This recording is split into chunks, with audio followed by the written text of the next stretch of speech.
ऋषि कपूर के निधन के बाद से टीवी और बॉलीवुड के सितारे अपने अपने तरीके से उन्हें श्रद्धांजलि देते दिखाई दे रहे हैं। बात अगर करें टीवी इंडस्ट्री की तो अब तक दिव्यांका त्रिपाठी, राजीव खंडेलवाल, कुशाल टंडन, रश्मि देसाई, देवलीना भट्टाचार्य और ऋत्विक धनजानी समेत कई सितारों ने सोशल मीडिया के जरिए उन्हें याद किया और अपनी श्रद्धांजलि अर्पित की।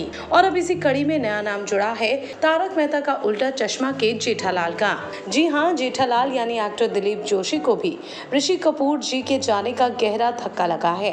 ऐसे में उन्होंने ऋषि जी के साथ बिताए पलों को याद किया और उन्हें श्रद्धांजलि दी। स्पॉट बॉय से एक्सक्लूसिव बातचीत में दिलीप जोशी ने ऋषि जी को लेकर कई सारी बातें कही और बताया कि ऋषि जी के साथ उनका कैसा प्यार भरा रिश्ता था।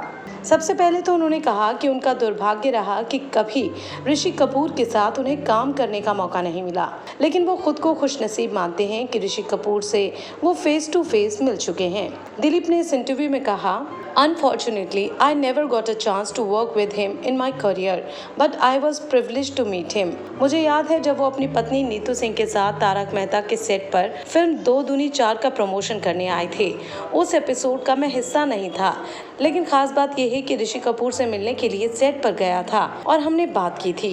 यकीन मानिए कि वो दिन मेरे लिए किसी सपने से कम नहीं था। मुझे लगा था कि मुझे अच्छा मौका नहीं मिलेगा उनसे मिलने का। ऋषि कपूर से अपनी मुलाकात के बारे में आगे याद करते हुए दिलीप जोशी कहते हैं, मैं उनकी फिल्मों को देखकर बड़ा हुआ हूँ। मैं इतना बड़ा फैन हूँ उनका कि कर्ज हम किसी से कम नहीं जैसी फिल्मों को देखने के लिए ब्लैक में टिकट खरीदा करता था।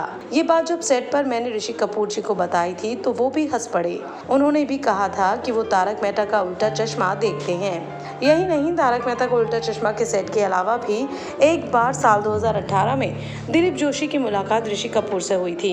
ये मुलाकात पृथ्वीराज थिएटर में हुई जब दिलीप जाकिर हुसैन का शो देखने गए थे। उस दौरान दिलीप जोशी को देखकर ऋषि कपूर ने तुरंत उन्हें पहचान लिया और जेठालाल कहकर ही गले लगाया। वो पल आज भी दिलीप को अच्छे से याद है। लेकिन अब जहां ऋषि कपूर के जाने से पूरे देश में गम का माहौल है, तो वहीं दिलीप जोशी के लिए भी ये बात किसी बुरी सपने जैसी ही है।